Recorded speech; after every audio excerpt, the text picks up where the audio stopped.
আসসালামু আলাইকুম, স্বাগতম সারাজ কিচেন ডায়েরিতে। এখানে আছে ঘরের আসল স্বাদ ও রান্নার নতুন নতুন রেসিপি আর মজার মজার টিপস। তো আজকে বানাবো হাতে মাখা ছোট মাছের চচ্চড়ি। তো চলেন শুরু করি আজকের আয়োজন।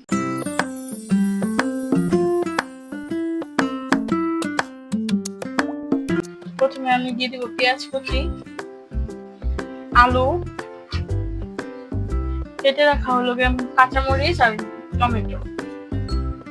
এখন দিয়ে দিব কিছু গুঁড়া মশলা। এখানে আছে লবণ, মরিচের গুঁড়া, হলুদের গুঁড়া আর জিরার গুঁড়া।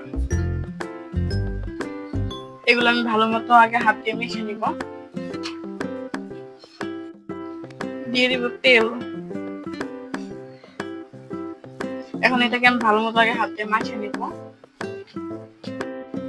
দিয়ে দিব আমি এখন ছোট মাছ।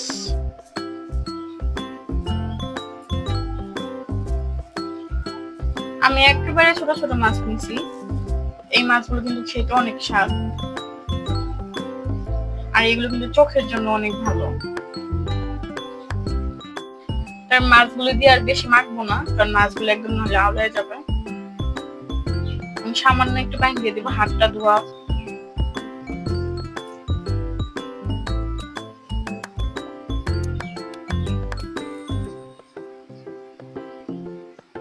ব্যাস, এখন আমি চুলা দিয়ে দিব। আমি এখন একটু ঢাকনা দিয়ে ঢেকে দিব। আমি ঢাকনাটা তুলে তরকারিটা নাড়া দিয়ে দিব।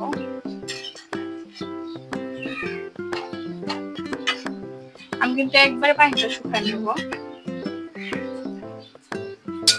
ঢাকনা দিয়ে দিই। আমার তরকারিটা রেডি।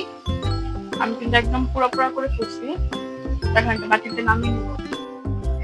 এটা তৈরি হয়ে গেল আমার ছোট মাছের চচ্চড়ি। এই তরকারিটা কিন্তু খেতে অনেক বেশি মজা, আর হাতে মাখানো তরকারি কিন্তু একটু বেশি মজা হয় খেতে। তো আপনারা চাইলে বাসায় বানিয়ে খেতে পারেন। এটা কিন্তু খেতে আসলে অনেক বেশি মজা। আর আমার ভিডিওগুলো যদি ভালো লেগে থাকে প্লিজ সাবস্ক্রাইব মাই চ্যানেল, আর লাইক কমেন্ট শেয়ার দিয়ে পাশে থাকবেন। ধন্যবাদ। আল্লাহ।